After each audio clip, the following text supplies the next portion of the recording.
Hai, kembali lagi dalam Cantik Sehat bersama Dr. Leni.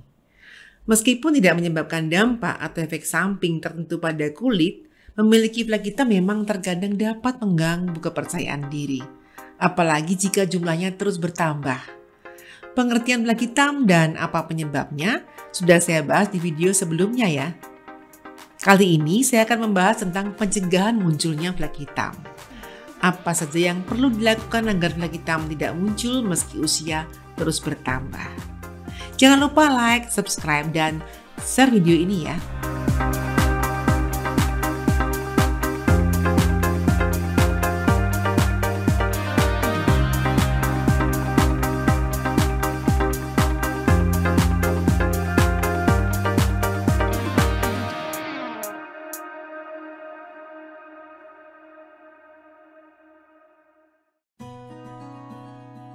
Mencegah munculnya flek hitam.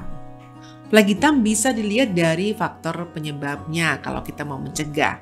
Yang pertama faktor genetik. Genetik ini memang tidak bisa lepas dari setiap orang dan kita harus hati-hati. Kalau punya faktor genetik sebaiknya kita menghindari faktor pemicu. Yang kedua adalah faktor hormonal.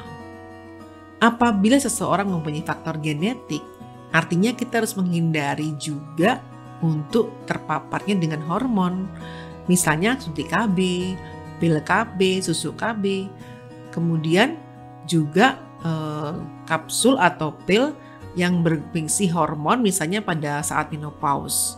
Itu juga berbahaya ya kalau memang kita menggunakan kapsul untuk menggantikan fungsi hormon pada saat menopause. Harus berkonsultasi untuk mengetahui berapa level hormon yang bisa dipakai. Kemudian juga konsumsi obat yang merangsang penggelapan kulit.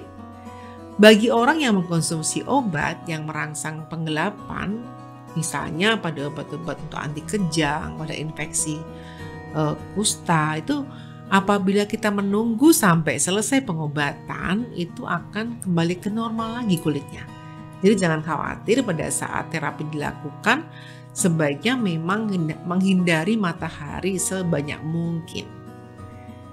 Dan itu justru akan kembali lagi menjadi normal kalau sudah 3 sampai 3 bulan pasca pengobatan.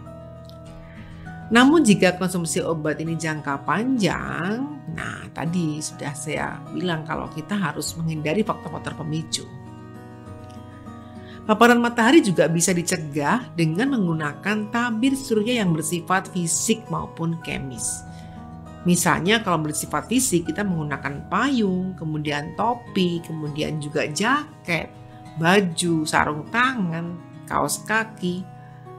Bahkan juga bisa masker berwarna gelap, dan kalau kita menggunakan yang kemis atau bersifat kimia, bisa menggunakan tabir surya atau sunblock yang bersifat water resistant atau waterproof.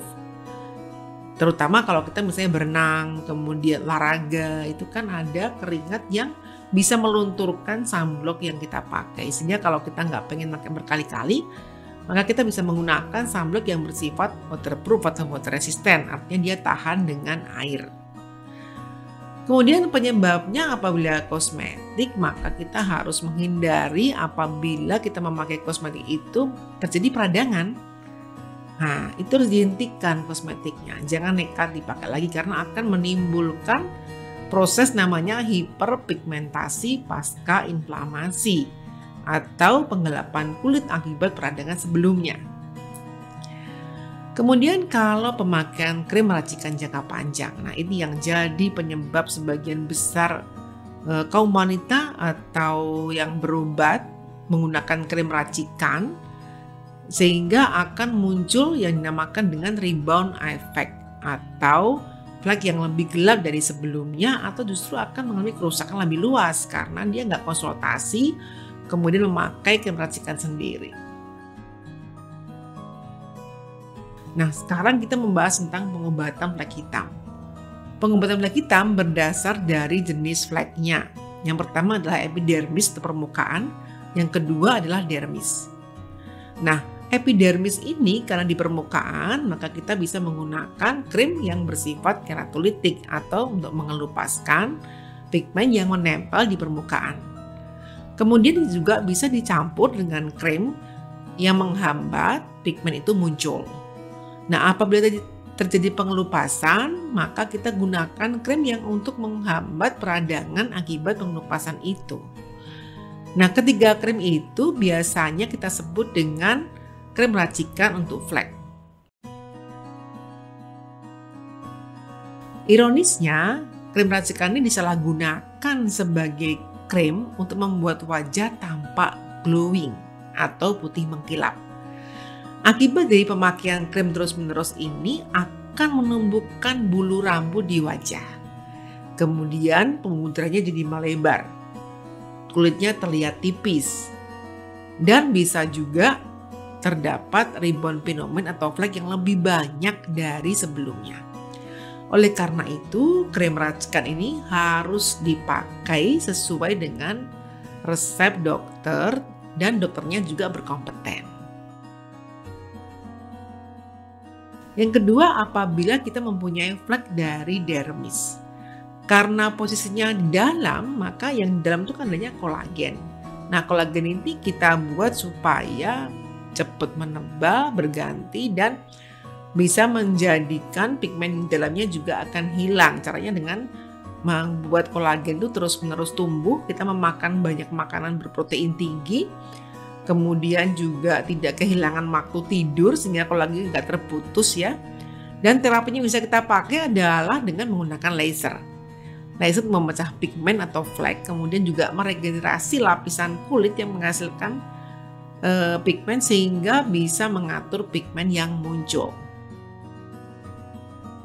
Kapan harus ke dokter? Begitu muncul flek, sebaiknya segera ke dokter yang berkompeten untuk berkonsultasi terkait dengan penggunaan krim dan aktivitas yang bisa dilakukan. Upaya untuk melakukan pengobatan itu harus bersifat kontinu, konsisten, dan sesuai anjuran dokter. Jangan meraba-raba sendiri kemudian membeli sendiri krim yang bersifat racikan. Itu tidak boleh, karena justru kalau kita memakai krim yang bersifat obat terus-menerus tidak akan menyembuhkan, bahkan akan menyakiti. Walau flek hitam itu adalah bawaan genetik, orang yang tidak memiliki gen ini pun dapat memiliki flek pada kulitnya apabila berada di bawah matahari terlalu lama. Jangan sembarangan dalam menggunakan produk skincare. Sesuaikan dengan jenis kulit dan jika tidak kunjung mereda, segera konsultasikan ke dokter. Jika ada pertanyaan seputar flek hitam, silahkan komen di kolom komentar ya. Sampai jumpa di Cantik Sehat bersama Dr. Reni berikutnya. Salam cantik dan sehat.